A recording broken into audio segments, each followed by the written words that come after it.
Opo, kapatid na Eli. At nakakonect na rin po ang Apalit Pampanga. Go ahead, kapatid na Mel Pingal. Apalit, please. Salamat sa Diyos, kapatid na Eli, kapatid na Daniel. At narito po ang magtatanong si kapatid na Binits Makapayag. 14 years old po siya at siya po siyang Roman Catholic. Kapatid? Magandang gabi po. Ito po ang aking katanungan. Hindi pa po malinaw sa pagkakaalam ko at pagkakaalam ng iba ang tungkol sa ikatlong kasarian, ang pagiging isang bakla at tomboy. Kung tanggap po ba ng Panginoon ito? Tanggap po ba ng Panginoon ang ganitong kasarian? Ang aking ikalawang tanong ay, bakit napakaraming lumitaw na relihiyon sa ating kasalukuyan? Yun lamang po. Maraming salamat.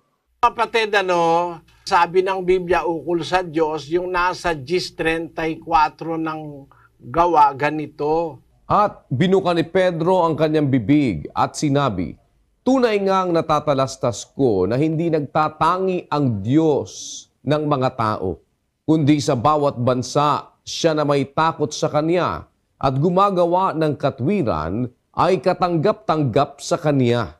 Yung tanong mo, tinatanggap ba ng Diyos yung ikatlong kasarian? Sabi ng Biblia, ang bawat bansa, ang Diyos hindi nagtatangi ng tao.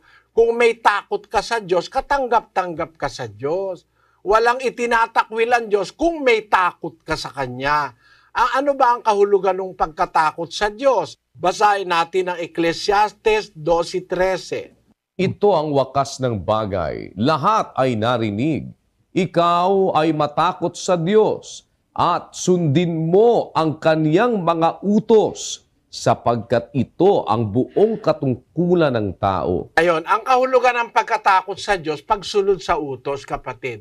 Kahit ano ka pa, tomboy, bakla, lalaki, babae, lalaking lalaki, babaeng babae, baklang bakla, kahit ano pa, sabi, pagka may takot ka sa Diyos, katanggap-tanggap ka sa Diyos. Kung sumusunod ka sa Kanyang kautusan. Sabi ng Biblia, ang pagkatakot sa Diyos, pagsunod sa Kanyang kautusan. Doon mo maipakikitang may takot ka sa Diyos. At ang Diyos hindi nagtatangi ng tao. Kahit sino ka pa, kahit ano ka pa, kahit may pinag-aralan ka, kahit wala kang pinag-aralan, kung natuto ka ng pagkatakot sa Diyos, natuto kang sumunod sa Kanya, maglingkod sa Kanya, hindi ka pwede niyang itakwil. Yun ang sagot dun sa iyong unang tanong, ano? Bakit maraming lumitaw na relihiyon? At ano pagkakaiba namin? Ang pangunahin namin pagkakaiba, sa Biblia kami naniniwala at nagbabatay. Hindi kagaya ng ibang relihiyon na kinakalaka lang salita ng Diyos. Kaya maraming lumitaw, ginagawang negosyo, relihiyon kapatid. Ginawang negosyo, pagpapayaman. Kaya ang nasa Biblia, kaya dumami ang relihiyon ay yung pangangalakal o pagninegosyo. Yun ang pagkakaiba namin. Ang relihiyon di namin nininegosyo. Sa amin, ang relihiyon ay isang uri ng sakripisyo. Pinagkakagastusan namin, miski ng sarili namin pera. Yun ang sagot ko sa iyo, kapatid. Sana naunawaan mo.